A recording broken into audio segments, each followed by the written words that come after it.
kalau perempuan yang makin tinggi pendidikannya, dia itu nanti akan ini susah dapet jodoh. Susah dapet jodoh. Bener gak gitu sih?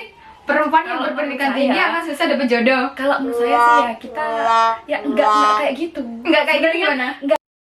Itu Ya, bukan kita berarti harus, kita diem nunggu jodoh gitu. Nunggu Sedangkan jodoh, kita nggak punya soft skill, soft skillnya juga kemampuan juga nggak ada kemampuan gitu. nggak dapet. Terus ya kita juga sama sih, perempuan juga sebagai pendidikan utama juga di keluarga gitu kan ya.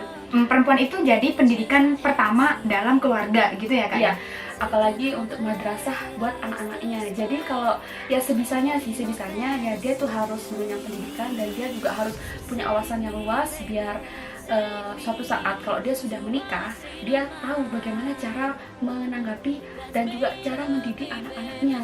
Nah, setidaknya itu hal-hal kecil. Wabarakatuh. Halo teman-teman, kembali lagi sama Iva.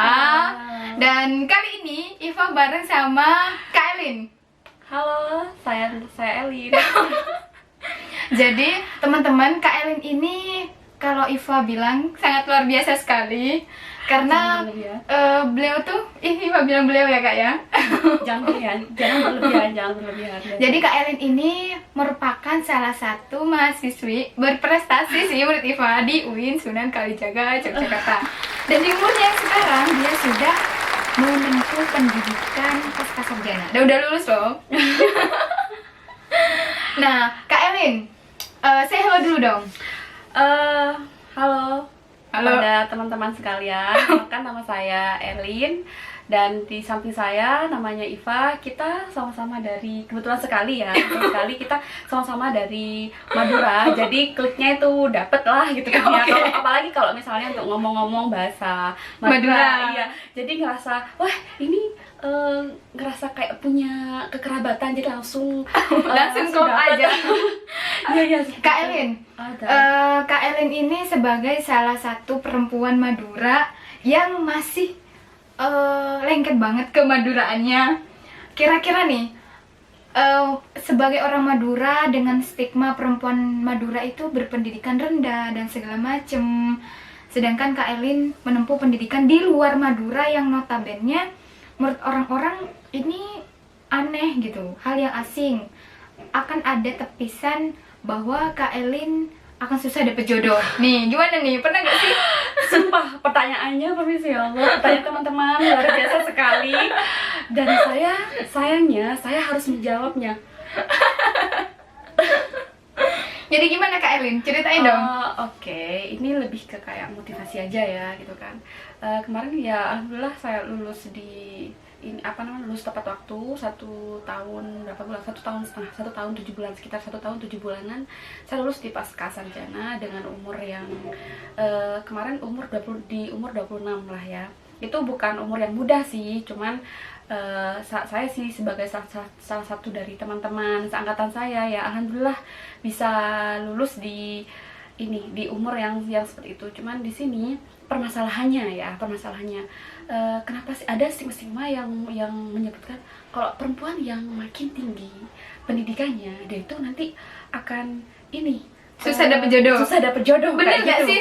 Perempuan yang Kalau berpendidikan menurut tinggi saya- akan susah dapet jodoh. Kalau menurut saya sih ya kita ya enggak kayak gitu. Enggak kayak gitu Sebenarnya gimana? enggak kayak gitu.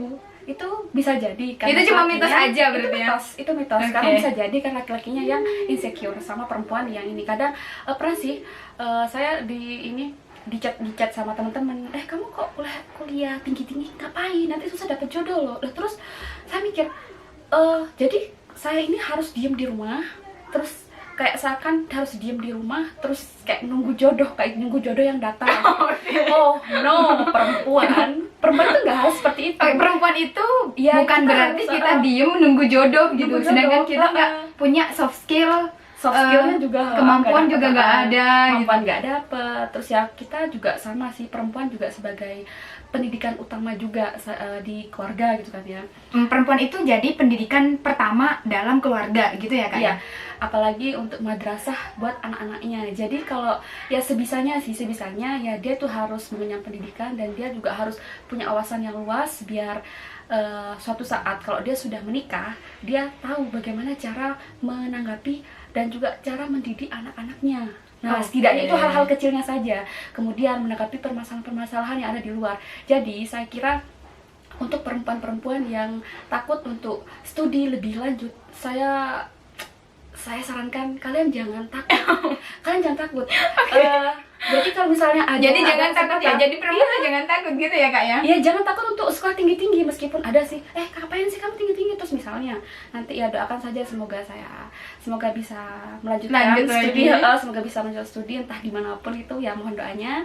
Tapi rencana yes, I have plan to continue my study. Jadi di sini saya akan menepis segala keraguan orang-orang atau kayak kita semacam minim, maksudnya tuh buat mereka, janganlah kamu tinggi-tinggi, nanti gak ada cowok yang berani. Lah, kata-kata itu berarti yang salah itu bukan dari perempuannya, tapi ya bisa jadi yang insecure itu yang laki-laki. Seharusnya kalau perempuannya itu semakin tinggi pendidikan, jadi ya ini bukan perempuan yang sembarangan kayak gitu. Ini jadi perempuan sembarangan ya. Jadi bisa kita simpulkan bahwa perempuan yang berkualitas itu akan menemukan jodoh yang berkualitas pula gitu kan? Bisa jadi seperti itu. Bisa jadi seperti itu. Ya, doakan semoga saja kita sama-sama gitu.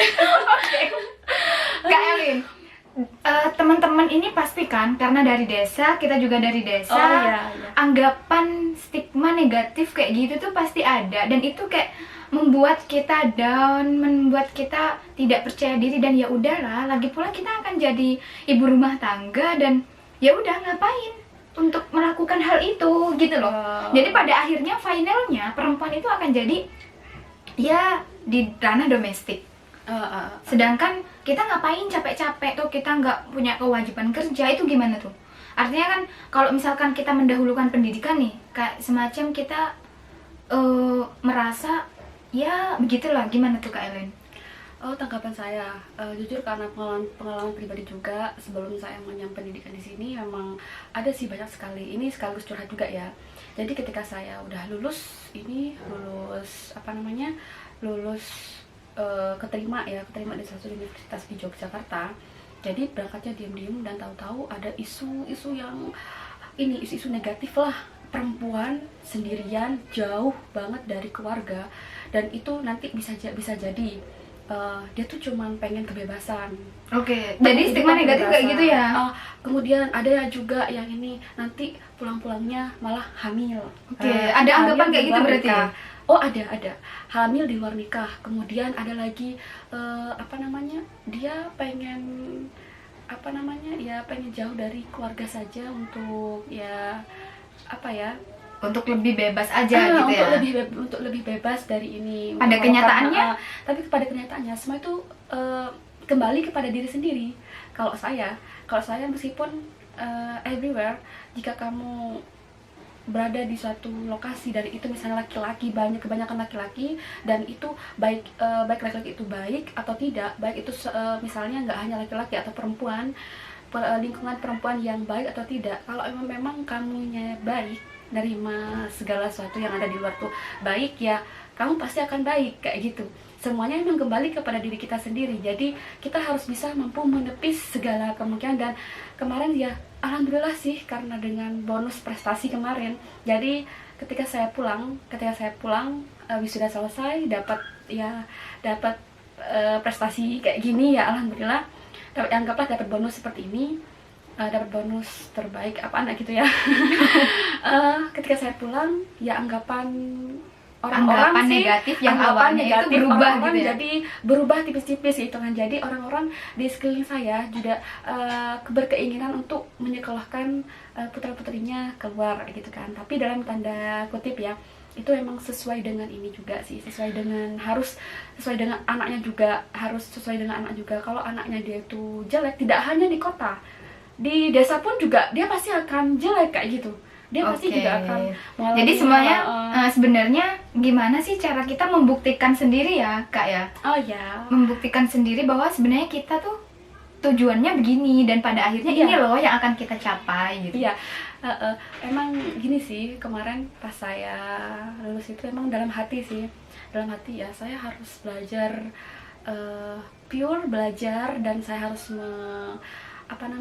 membuktikan membuktikan kalau saya loh di sini perempuan yang dari desa ke kota, atau perempuan yang ini yang selama ini mereka cemooh lah ya, mereka iya yang Anggapan negatifnya ya. kayak gitu, anggaplah iya sampai dibilang perempuan yang nggak baik apa enggak gitu ya.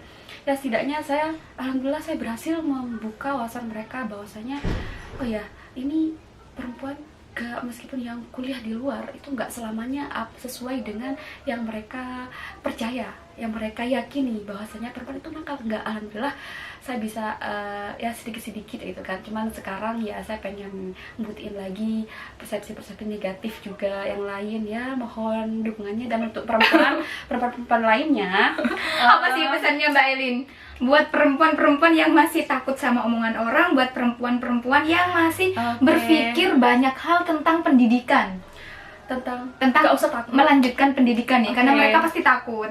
Gak usah takut, kalian tetap ini meskipun misalnya nggak mau pendidikan, maksudnya bukan kerana pendidikan, misalnya kalian pengen menemukan jati diri kalian, ya kalian bisa, meskipun kalian bisa melakukan di lingkungan kalian dengan menjadi pribadi yang baik, kemudian berkarir atau berkegiatan yang positif, misalnya ikut komunitas entah komunitas apa, atau Komunitas desa ya, gitu ya. komunitas desa, jadi penggerak di desa juga bisa. Itu bagus sekali. Jadi ruang gerak perempuan tidak hanya di wilayah domestik saja. Kita harus membuktikan, oh ya kita bisa, dan namanya juga perempuan kan multitasking juga kan, apalagi yang bisa membuktikan dengan